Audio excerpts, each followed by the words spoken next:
So what? আপনি কি doctor নাকি? আমার মা আর নেই। এদিকে তো একটা সমস্যা হয়ে গেছে। আপনার ছেলে হাসপাতালে ভর্তি স্যার। কি হবে? কি হয়েছে? স্যার আপনি যেতে পারবেন না স্যার। কিন্তু কেন? কারণ হচ্ছে স্যার আপনি যদি চলে যান স্যার তাহলে আমাদের প্রজেক্টটা লস হয়ে যাবে। স্যার আমাদের প্রজেক্টটা আলহামদুলিল্লাহ এই মাসে খুব ভালোই গিয়েছে। আমরা আমাদের বেস্ট এফোর্ট দিয়েছি। এখন মেবি মান্থ শেষে আমরা একটা ভালো রেজাল্ট পাবো। স্যার স্যার আমার মা হসপিটালে অ্যাডমিট, খুবই ক্রিটিক্যাল অবস্থা। আমার একটু ছুটি দরকার। So what? আপনি কি ডাক্তার নাকি যে আপনি গেলেই ভালো হয়ে যাবে? যান, ডেস্কে যান, কাজ শেষ করে তারপর যাবেন। হ্যাঁ বলুন মিস্টার কবির। স্যার এই যে প্রজেক্টের প্রথম ফাইলটা। স্যার আমার মা আর নেই। ঠিক আছে, কাজ শেষ করে তারপরে চলে যাবেন। যান, ডেস্কে যান, কাজ করে। স্যার বিষয়টা একটু ভেবে। আপনাকে কথা বলতে বলেছি কি? যান, আপনি আপনার প্রজেক্ট শেষ করেন, ডেস্কে যান, কাজ শেষ করেন।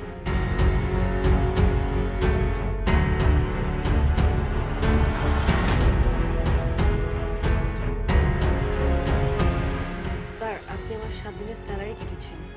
হ্যাঁ কেটেছি। 7 দিন অফিসে অ্যাবসেন্ট ছিলেন, এটা অফিসের রুলস। স্যার আপনি জানতেন আমার মা মারা গিয়েছিল। So what? আপনি তো আপনার মায়ের ডেথ সার্টিফিকেট, ডাক্তারি এভিডেন্স এগুলো জমা দেননি। যান, কাজে যান। তো স্যার কোনোভাবেই কি অ্যাডজাস্ট করা যায় না? অবশ্যই যায়। আপনি আপনার মায়ের ডেথ সার্টিফিকেট, ডাক্তারি এভিডেন্স এগুলো জমা দেন, সামনের মাসে আপনার স্যালারির সাথে অ্যাডজাস্ট হয়ে যাবে। যান।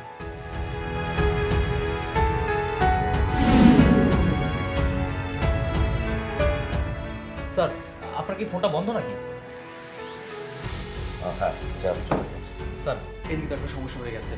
আপনার ছেলে হাসপাতালে ভর্তি স্যার। কি হবে? কি হয়েছে? স্যার ও রাস্তায় রোড অ্যাক্সিডেন্ট করছে, ওকে সবাই হাসপাতালে নিয়ে গেছে। প্লিজ মিস্টার কবির, আপনি এদিক থেকে সামলান, আমি হসপিটালে যাবো। স্যার আপনি যেতে পারবেন না স্যার। কিন্তু কেন? কারণ হচ্ছে স্যার আপনি যদি চলে যান স্যার তাহলে আমাদের প্রজেক্টটা লস হয়ে যাবে। আজকে তো আপনার ওই মিটিং করার কথা ছিল স্যার। আপনি যদি চলে যান স্যার তাহলে আমাদের মিটিংটা ক্যান্সেল হয়ে যাবে, আমাদের প্রজেক্টটা লস হয়ে যাবে স্যার। এদিকটা আপনি সামলান। না স্যার আপনি যেতে পারবেন না স্যার। আপনি আমাকে বাধা দিচ্ছেন, কিন্তু কেন? হ্যাঁ স্যার বাধা দিচ্ছি, কারণ হচ্ছে আজকে যেমন আপনি আপনার সন্তানের কথা শুনে খুব কষ্ট ফিল করছেন, অন্য কেউ তার স্বজনের কথা শুনে ঠিক একই কষ্ট ফিল করে, কিন্তু সেটা আপনি বুঝতে পারেন না স্যার।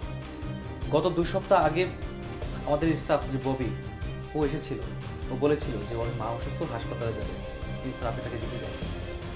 তারপরে বলেছিল যে ওর মা মারা গেছে, মারা যাওয়ার কথা শুনে সত্ত্বেও আপনি তাকে যেতে দেন। আজকে আপনার সন্তানের কথা শুনে আপনি যেতে যাচ্ছেন। আসলে স্যার আমাদের বোঝা উচিত যে সবার কাছে সবার আপন মানুষগুলো খুব প্রিয় হয়। ঠিক বলেছেন কবির সাহেব, আসলে আমার এমন করা ঠিক হয়নি। আজকে আমার সন্তানের জন্য আমার যতটা না খারাপ লাগছে, সেদিন নিশ্চয়ই ববিরও খুব খারাপ লেগেছিল। আমি অনুভব করছি আজকের থেকে এই প্রতিষ্ঠানে এই ধরনের কোনো রুলস থাকবে না। আপনি আমার চোখ খুলে দিয়েছেন মিস্টার কবির, আপনাকে অনেক ধন্যবাদ। সরি স্যার, আসলে আমি আপনাকে একটা মিথ্যা কথা বলেছিলাম।